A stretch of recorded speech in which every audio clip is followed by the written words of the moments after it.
નમસ્કાર દર્શક મિત્રો, બોટાદ દસ્તક ન્યૂઝમાં આપનું હાર્દિક સ્વાગત છે અને હું છું LD મકવાણા। આપ જોઈ રહ્યા છો બોટાદ દસ્તક ન્યૂઝ। હવે પછીના સમાચાર વિગતવાર। બોટાદની ઢીકવાળી પ્રાથમિક શાળામાં બાળ સુરક્ષા કાર્યક્રમ, વિદ્યાર્થીઓને good touch bed touch helpline number અને કાયદાકીય માહિતી આપવામાં આવી।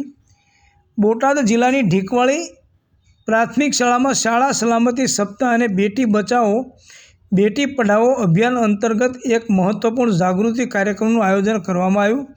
જિલ્લા કલેક્ટર જીન્સી રોયને મહિલા બાળ વિભાગના અધિકારી II મંસૂરીના માર્ગદર્શન હેઠળ યોજાયેલા આ કાર્યક્રમમાં શાળાના આચાર્ય રમેશભાઈ ખંભાળિયાના સહયોગથી વિવિધ પ્રવૃત્તિઓ હાથ ધરવામાં આવી।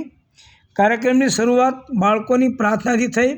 ત્યારબાદ કાઉન્સેલર રિંકલબેન મકવાણાએ બાળકોને ઇમરજન્સી હેલ્પલાઇન નંબર 100, 112, 1930 અને 1998 વિશે માહિતી આપી અને ગુડ ટચ બેડ ટચ અંગે ડેમોન્સ્ટ્રેશન દ્વારા સમજ આપી।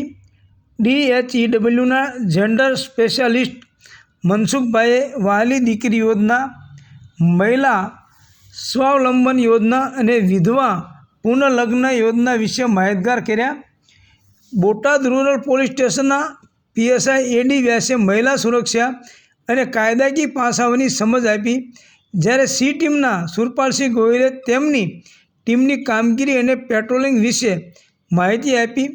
VR સિસ્ટમ દ્વારા બાળકોનું મનોરંજન કરવામાં આવ્યું।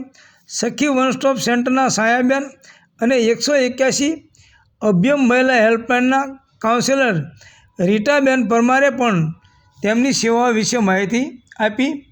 કાર્યક્રમના અંતે શાળાના શિક્ષકો દ્વારા બેટી બચાવો બેટી પઢાઓની શપથવિધિ કરાવવામાં આવી। સમગ્ર કાર્યક્રમનું સંચાલન શિક્ષક હરપાલસિંહ ડોડિયાએ કર્યું અને દિગ્વિજયસિંહ ડાભીએ આભાર વિધિ કરી। સૌજન્ય દિવ્યા ભાસ્કર, બોટાદ દસ્તક ન્યૂઝ, LD મકવાણા, બોટાદ।